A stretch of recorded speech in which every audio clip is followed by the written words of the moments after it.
বল্টি, বাড়ি থেকে তোমার বাবার জরুরি ফোন এসছে, তুমি দ্রুত ক্যাম্পে যাও আর ফোন ধরো। হ্যালো বাবা, তুমি কেমন আছো? ডাক্তার কেমন আছে হারামজাদি?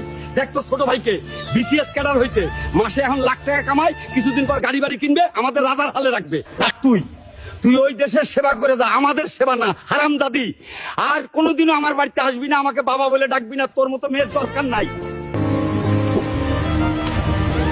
আমি সেনাবাহিনী বলে বাড়িতে আমাকে কেউ সম্মান দেয় না, মর্যাদা দেয় না। আমারও একদিন সময় আসবে, আমিও সেদিন সকলকে দেখিয়ে দিব। বলছিলি পোলা বিসিএস ক্যাডার হইব, তাই সুদের উপর টাকা নিলি। পোলা তো বিসিএস হইলো, আমার টাকা কই দিলি? আর আমাকে টাকা না দিয়ে হেঁটে বেড়াস। আজকের ভিতর টাকা পরিশোধ না করলে তোকে তোর বাড়ি ছাড়া করব, তাই ভালোই টাকা দিয়ে দে।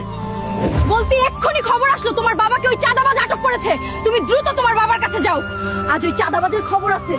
তোর তো দিন দিন কলিজা বড় হচ্ছে। আমার বাবাকে তুই কেন বেঁধে রেখেছিস? দ্রুত বল। বলতি তোর বাবা আমার কাছ থেকে সুদের উপর টাকা নিছে। দেখ, তোর বাবা আমাকে জমির দলিল দিয়ে 10 লাখ টাকা সুদের উপর নিয়েছে। এখন টাকা পরিশোধ না করলে এই বাড়ি আমার হয়ে যাবে। বাবা তুমি চিন্তা করো না, আমি এই সব সমস্যার সমাধান করে দিব আর এই বাড়ি রক্ষা করব। আমি গেলাম, তোমরা ভিডিওতে লাইক দাও। ভাই, তোর চাকরির জন্য বাবা লোন নিয়েছিল, এখন টাকা পরিশোধ করতে না পেরে ওই চাঁদাবাজ তার টাকা নিতে এসেছে। এখন তোর তো অনেক টাকা, তুই দে না। আমি কোনো টাকা দিতে পাবো না, আর বাবা মাকে বৃদ্ধাশ্রমে দিয়ে আয় বয়স তো কম হয় নাই, বাঁচবেও। আর কতদিন বেকার এত টাকা খরচ করে? ভাই তুই কি বলছিস? বাবা তোর জন্য এত টাকা দিল আর তুই? তোর এত দুঃখ যা, তুই সব টাকা দিয়ে দে। আমি কোনো টাকা দিতে পাবো না। বন্ধুরা, আমি কিভাবে লোন পরিশোধ করলাম দেখার জন্য ভিডিওতে লাইক শেয়ার করে কমেন্টে নেক্সট পার্ট লিখো আর ফলো করতে ভুলবেন না।